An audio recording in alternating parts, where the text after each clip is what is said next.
into game one of the Battle of the Boroughs, and yes, we will. And already off spawn is going to be interesting thing to watch in terms of who gets what along the map, because again, we're not skipping between regions. This is it. Everybody's in one lobby, and we got Gonzo, Jared, and Okote already fighting out Lazy Lake, which is exactly what they did last time, but this time they're going up against Bugsv, Blue Tea, and Road. And I'll be serious. I'll be the first one to say I'm rooting for this Team Bronx right here. And also, I just saw on the feed Zexro go down. Wait a second, already one of the power trios, the notable squad, the most notable in the division today, getting taken out. But all right, we got to keep up with this right here. The action's unfolding here. Balla Gonzo's on the back foot now. Yeah, that they seem to have grabbed the main building, but they're splitting it with Blue Tea and Bugsv, so he's playing a lot carefuler. And on the other side of Lazy Lake, though, we've got two of his teammates looting up freely. So if Gonzo can hold on, things might look good.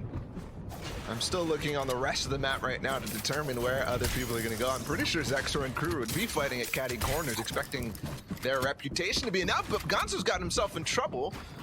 His Bugsv is right on top of him, but Jared's and Oakcoat are right on time. It is right. Nice little timed rotate here for the squad to come in. Great cone to come in as well here. Now they have this player boxed up, and it's time to catch their first frag. And yes, it's going to be Blue Tea who's going to get taken out here. The beautiful cypher for Gonzo. Exactly what he was looking for and needed to cap him off at max HP. This is a confidence booster if I've ever seen one. Wow. Now, pushing on through. What they're doing right here is fantastic, chasing down every single person, and that's it. They've got it. Lazy Lake has been wiped clean, and in quick fashion too. They barely even took any damage against a squad like Blue Tea, Roat.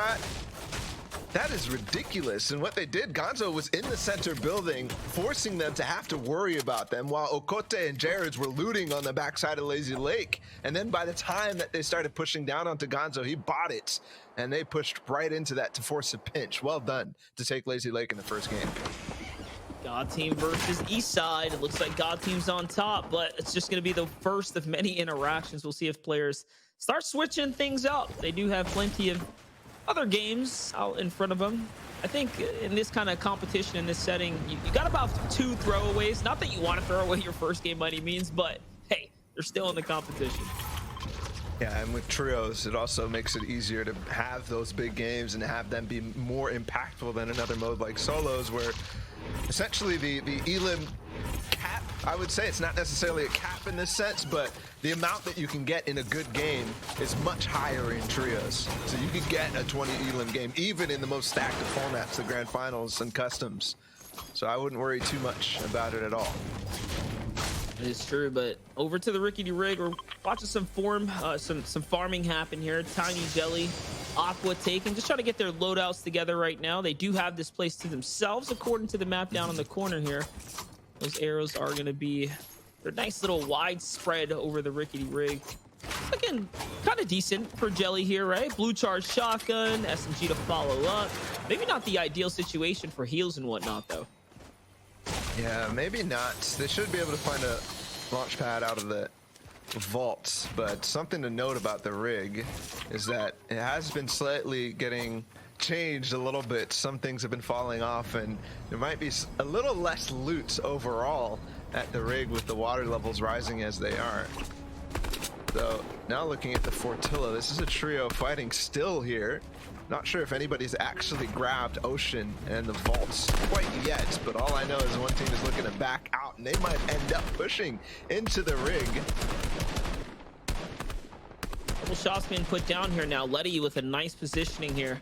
The squad that they're pushing back though, Link and crew, are just a 2-man team at the moment, so their third is not in the game and or has been taken out already. I'm going to assume that he's been dropped here at the Fortilla. I think Link's overstood his welcome a little too long though. Letty's got yeah, he's definitely got the idea that Link's inside of this warehouse here, and he's gonna go in for it. Link needs to catch the quick frag or it's gonna be over. He's gonna get pounced on by 3 players. Here it is. No, he's not gonna be able to get the first shot. He is gonna get the second and third though. It's looking kind of decent here, but it's not enough. Shield crack goes out right there, Balla. I think it's all over here. Yep, there goes the white tags, and ooh, look at that. He's holding the goods. There you go. He was indeed. He got the Ocean's Chugs or Chug Jug, and now they head to the vault to get whatever's left in there and be able to move from and on out. I think they were trying to get to the whirlpool, but with the pressure that Letty was able to put down, it was fairly simple for them. So well done, and every interaction off spawn matters hugely in this game, given that they'll be going at it again in the next and in the next 7. So a win at the Fortilla early means a lot, and I like to see that team coming out with some fire, some aggression to actually make sure that the next of their games might be a little easier for them going forward. Hopefully they've claimed some space, although obviously that other team, Link and crew, will be trying to back with some strategy as well. Brooklyn in the house right here. We got Valor, Foxen, and Cero already off to a super strong start. 3 elims for the crew right here, just outside of the Pleasant Park, and the zone is favoring right on top of them. It's going to give them all the opportunity here now to continue to bounce out their resources and get their farm on. That's right, the prestigious brick that you can find here is what they're going to be capitalizing on. It's like a bunch of termites just eating up the wood log right there. They're going to make that house disappear in no time. Something to note though for them, I think they dropped in Pleasant Park. They've got 3 elims, so they've wiped a full trio. But Pleasant Park and pretty much the entire map does not have the non-drivable cars anymore. Those are gone, reclaimed from the insurance company. And so they're weak on metal. And how do they actually proceed on that? I think maybe going down to the bridge might have been a slightly better idea than continuing up on the backside of the zone here just to farm out some brick. But either way, like you said, position still will be strong. And I'm curious to see how Bizzle, Zexer, and Jaith are doing. I know Zexer was taken out early. Jaith did catch the revenge frag, but I do wonder if the power trio is still alive right now. Hopefully we'll get some updates on that soon here, but wait a second. We have a bit of a clash happening here. Oh, I love this. Cero, Foxen, and Valor, they're going to be right on the other side of this hill, and yes, this team, Wacky, Orphic, they're traveling right together. They're going to poke their head out. It's 1, 2, 3. It's a couple good tags on the Wacky, but everybody else still healthy. So they're going to have to decide quickly whether they actually want to engage on this or not, if they want to back up. And I think they will choose to back up, just getting some tags, which is important, because as we know, grand finals can often turn into a nice nade right onto Wacky again, but they don't finish him. It's just tags so far, and now they actually are going to full engage, and this is now turning into a very, very, very risky decision. You gotta appreciate the fact that they baited the nade spam out, and now, yes, Wacky's gonna be the target. He's gonna put all the nades onto Wacky here and just force him into a bad situation, and yes, one is gonna finally connect with the AR spam, a little combo of fire there. Now looking for the complete thirst and the refresher here on the material. Well, he's gonna hit the whole shakedown. All right, so he wants all the goods here. This is gonna give the information to the squad now. There's gonna be no hiding and no running for this squad that's now taking a zone fight. They're on the line here. 3 shots up from Valor here, Bala. Yeah, but with the zone, that means the time is gonna be ticking. They get right on top of him. This might be another knock. Yes, quickly for Valor, and they have not taken a single hit. Orphic, the last player remaining, and he will easily get taken out with a nice drop down shot from Valor, but the rest of his team is right on top of them too. And the storm not too far away, so ends up being a very, very nice engagement. Started with the surprise shots, the 1, 2, 3, and then the backup nades when they realized that this team was not really repositioning and posturing for a fight. They were hoping that they would just back off of that hill. So the signaling that Valor and crew did was perfect in this situation. It's a great breakdown of how that all unfolded there.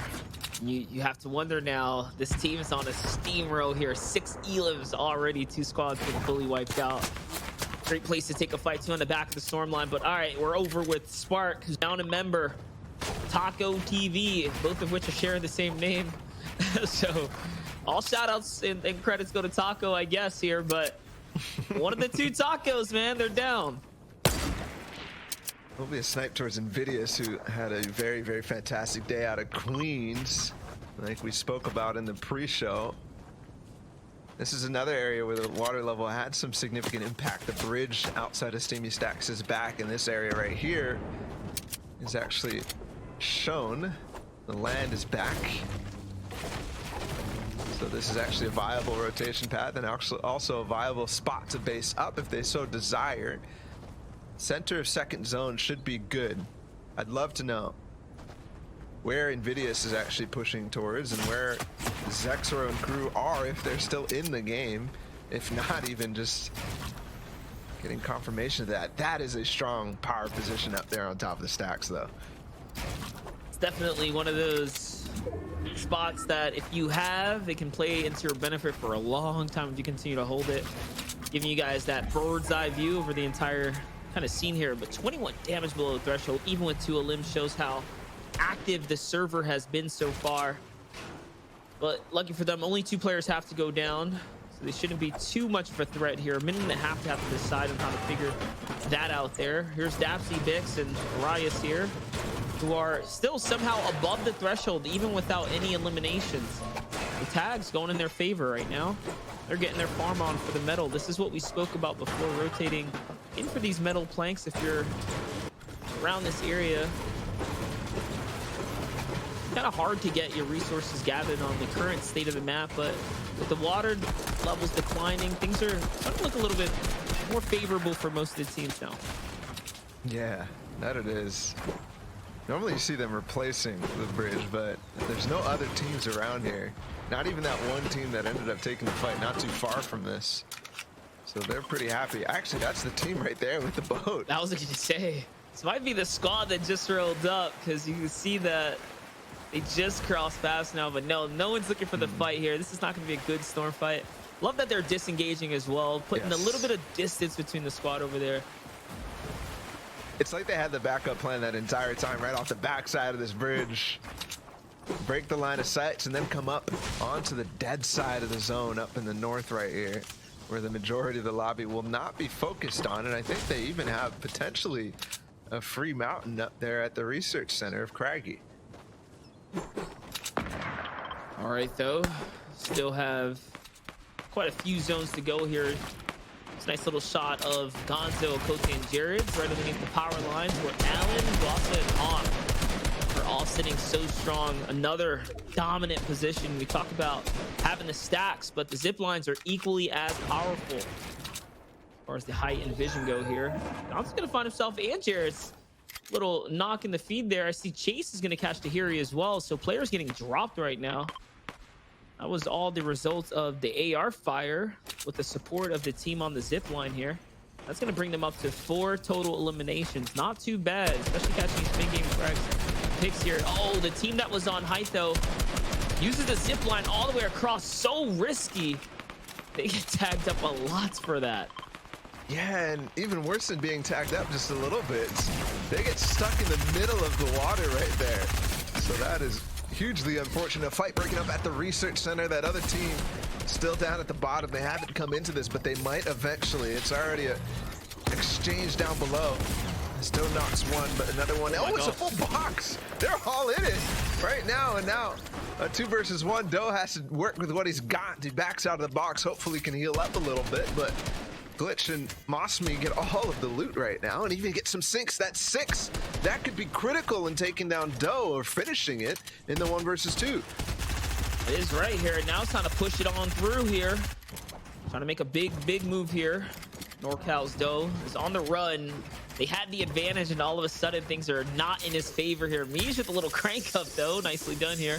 And now he's right up in the mix of it here, looking for the fight, but the charge shotgun's gonna be enough to back off Miege. He doesn't want anything to do with that. He's not gonna do it by himself, so instead they're gonna recoup, gather down, and pick up what they can. Kind of as a small victory for what it's worth. A minute on the clock though, Balla. We're gonna have to make a move here soon. Zones start to move. It will overtake them in about 30 seconds, so that's what you're referring to. But Dash is still doing so much. Dosh, sorry, on the backside. Gets a nice tag onto Glitch. That forces him to heal. He gets another 1v1 on the other side, but that doesn't go anywhere. Do have the pad if they want to end up leaving this, but I'd almost want to see them leave from down below. Here comes the Stinks. Now it does force Doe down. Meanwhile, on the feed, I see Jaith gets taken out. He might have been the final member of that squad. Regardless, still throwing these stinks. They now have to proceed down with Doe on their backside. And that might be so difficult for them to actually do, because he will follow up and they'll have to waste all of their metal, at least glitches. As they get out of zone, that RPG does not connect, but does pressure Doe back into zone. They've put some distance now in between themselves, and Doe does not want to fight. Well done from him. The good decision to go out to the right rather than doing anything else, because he knew that this was going to come. Pressure onto the team who has 2 members alive and making all sorts of racket as they have to build their way in. Meanwhile, Doe is just going to lurk his side, and he ends up on the more congested side of zone, so they might get spotted as a solo instantly. And that's the thing, you trade one good play, you never know what's going to come out of it. Now he's in a much worse situation. He's sitting on top of 6 players over there. We'll see how that plays out. Maybe the distraction will be enough to bide him some time and get him to the next zone. Regardless, though, the zone is pulling far north. Only team on the west there is going to be the closest for the free rotate here. The stack side, though, has got a lot to move for. They're going to be using these steamy stacks here to get the free cross now. A lot of this zone is actually in the water too, so very limited land masses. Time to touch down first. This is going to play a big factor in how this squad here is going to play it out, and it's Ved and crew sitting pretty right now. Team from Jersey go right into the center of this island. This island does kind of look like an armpit monster.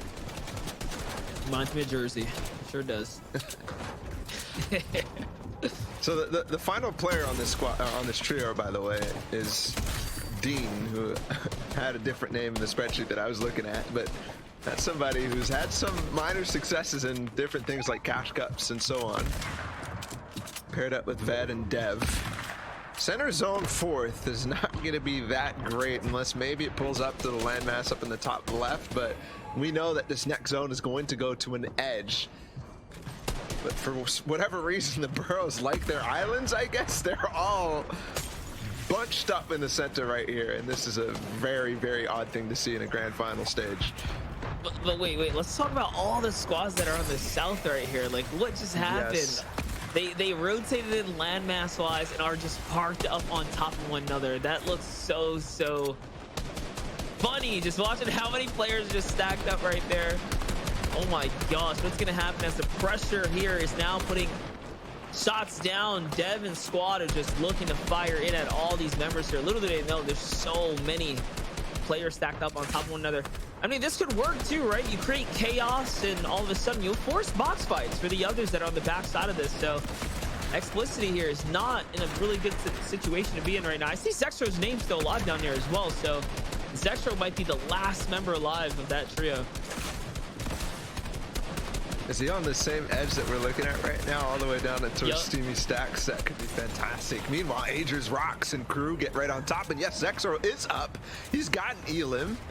And I'm wondering if Jade did not get fully taken out. That could be a surprise in towards the end game. And it does pull over in that direction, but not even in the massive congestion. So they still have to slightly move. But Dev, Dean, and Ved have basically gone straight over where the zone was going to be when they flew through this. Yes, Bizzle and Zexro are still alive, and they've got a launch pad still. And potentially, Zexro has the shockwave grenade launcher if they did indeed come out of caddy corners. That's still a possibility. Nice strong loadout here from Bizzle as well. Well-rounded. The harpoon's going to come in super handy as well as the later in the game kind of continues over. They will be able to pick up some material. They're going to freely rotate their way to this next zone here. Not looking too good for Bizzle as far as his resources go, but that's all right. Zexro nearly capped out. Pretty strong position to be in nonetheless. Pressure coming in from multiple angles though here, and yes, they do have the caddy's corner loot secured, the shockwave launcher in Zexro's inventory. I wonder though, how are they going to play this out right now as a 2-man squad? If there's anyone that can do it, it's this one right here. And yes, here comes a full split here now. So they can balance out the resources. Looking much better here for Bizzle. But all the top trios from the regional qualifiers are still alive. We still got Soul Chase and Invidious. Ooh, a box on the Sway-Swo. But it won't be enough to actually finish him off, and he backs away from it, does not opt to go into that box, not knowing what else is going on, because guys, this is stacked. Look at the number of players, look at the number of teams, 18 teams still alive. 46 players as Letty gets taken out, and so does Agers. So some of those top teams get taken out just slightly, or at least taken down a notch, giving Bizzle and Zexro a possibility of still making this happen. I also saw Gonza, Okote, and Jared still up in this game too. Talk about players that are going to fall. Soul is going to fall there, so don't know if Chase and his crew are still alive right now, but it's a big one to know. There it is. Chase is finally going to fall as well, so another big squad getting wrapped up and taken out of the competition, as the zone is now going to start pressuring everyone to cut back across the landmass here. They're going to have to go back west. Zexro putting some shots down. Players in the distance here. He's going to find a couple headshots, though. I wonder, are they looking to launch pad here most like, and is the air traffic clear for it? Because they're creating problems with all their neighbors right now. Let's see here. Bizzle looking to set it up, and there it is. The launch pad's out. Everyone's cutting across now. It's time to land up, base up here. Bizzle's going to finally touch down on the backside. He's going to get a piece of that high ground. Fox and Valen and Cero fragging out right now. 5 elims for Fox, and last we tuned in, they had 6 total as a crew. They've essentially doubled that already here, racking up to 10. 10 elims, so significant. That's already 50 points on the board, but they find themselves in trouble as they were not paying attention. A couple nades land in their box and they fall down. They have to layer away. It continues to pull even further southwest, which means back on the landmass and also on a spot that there was not many teams before, so it won't be old builds if they end up running out. So he might be on his own. I don't even see his teammate Cero with him at all. No, it doesn't look like it's too good. And oh no, he was trying to get to the launch pad, and that's going to trade out a lot of HP. The hesitation there, just trying to find his opportunity. Now trying to find his teammate as well. Where is Cero? As he lands on the low ground onto an enemy. Good ramp there is going to keep him alive, though. Beautiful maneuvering here.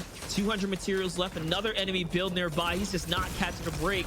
Finally, now he gets to heal up here and bounce back into the competition. Frag will be so crucial for the squad here. Remember, 12 elims is the equivalent of a victory royale. And now finally he finds Cero, and they're together.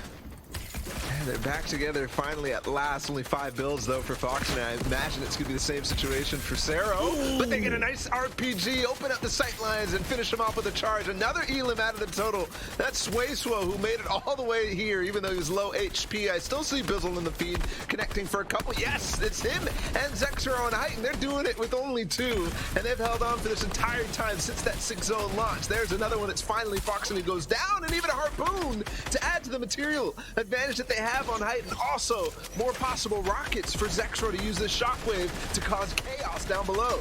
That's right, and Zexro's got his eyes on some players on the zone there. He's going to be connecting some big shots. They're not going to fall in his favor, but that's all right, because they do have this height and RPG now. The power combo that's going to allow them to secure this victory royale here. All they have to do is continue the lap here, and they'll be out to the races. Bizzle, 4 rockets left in RPG, time to lower on down now and close things out. They're finally starting to rack up elims here, Balla. These are huge for the point placements, right? Because you saw Cero still make it all the way through, so this is still massive for the squad up top. That it is. Every elimination matters. It's 5 points. We're down to 2 teams. It's Ved and Dean down below. Bizzle will get all the way knocked down, but Zexro's still up above. He can even build back into this and make it a 2v1. Yes, Ved looks like he's out of mats. Bizzle with the 360 to close it out.